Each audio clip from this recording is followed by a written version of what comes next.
Okay, I always talk about the cottage. Um, just for your bearings, this is the in relation to the house, and this is where Wellington feeds me. Lettuce, spinach, cucumbers, green onions over there. There's rosemary. There's guava. There's bananas. There's pineapple over there. I don't know how that pineapple is going to produce anything, but okay.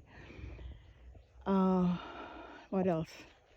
That big old plant, that big thing that I said was, what did Miss Diana called it? It had worms in it. There is one right there. This is what it looks like. That's how huge it is. You see that? There it is. So anyway, oh, I still see some more coming out. Now that I know how well they taste, I'm not complaining. But before I had no clue. So I don't know how long it takes for that to ripen. Otherwise here, so any of these bananas, once it produces something, when the banana comes, I guess there's a little one that grows right there next to it to replace it. And then Mr. Kamara does not basically uses the same dead parts of that thing and to throw it back into the soil for nutrients. I call it something else. He calls it permaculture. Now, over here are all the stones that were used between the wall and that kitchen back there that we're making. And this is all the material left over. It just goes to show how much overstock material, because this is the same ones that I used to edge here, because I just wanted to separate the unsightliness of the farm from this. In any case, leftover sand, leftover wood, leftover, they call it kokoto, but here called gravel. But anyway, take a good look at what this looks like right now. Not in its best shape, but I dare you see what it looked like before. Still have a lot to get done. It's just primed, and I think the painting of the exterior will be the last thing to do. Otherwise, I'll take you inside so you can see how much work I yet have to do here. Now, ideally over there, I would like to have a gate, because that's where the rest of the bananas and vanilla is. See, look what banana look. See, some of us who only know Kroger, this is eye-opening stuff. You know how that thing to me looks so ugly, but I know it's food. It's banana eventually.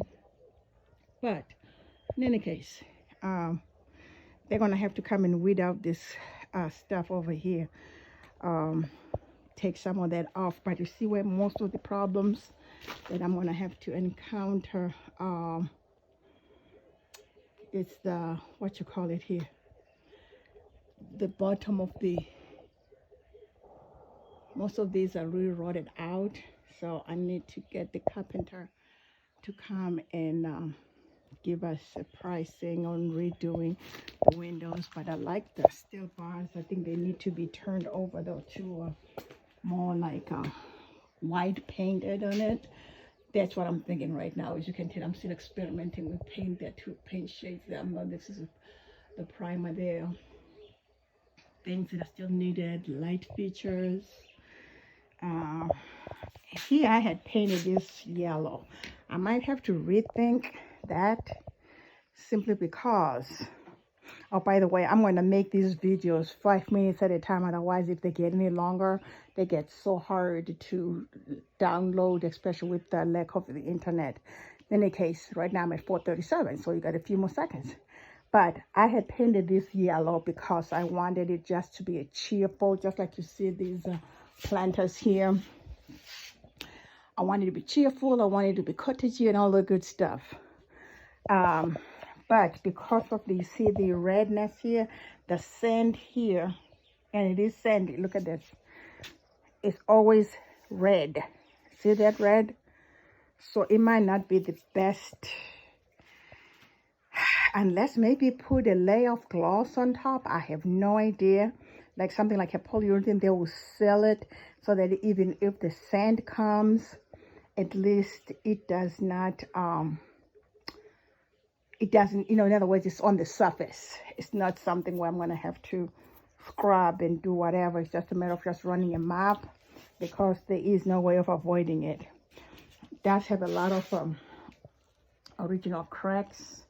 Here, what I had done the last couple of visits, because there was actually a slope down here, got 2 of the cedar blocks, 4 of the cedar blocks, and just lay them sideways so it just I can create like a step up here. Again, in relation to the house, this fencing, it takes us all the way down. I might even take you on a field trip down to the other property down there that's behind this one, but I'm trying to pace myself here. Yeah, so there's a lot to be done here. So while I open the door, see, even here,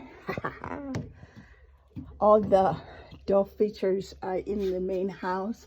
So once everything is done, I have to replace each and every single one of them. But in any case, let me, oh yeah, look at that boo-boo there too. I'm gonna have to get the guy to come and refinish that whole step. And definitely fill up all these little things in the corners there to avoid any termites or ants or whatever things that crawl that Musha is allergic to. Haha. So let me open up the house and then I will stop here for now.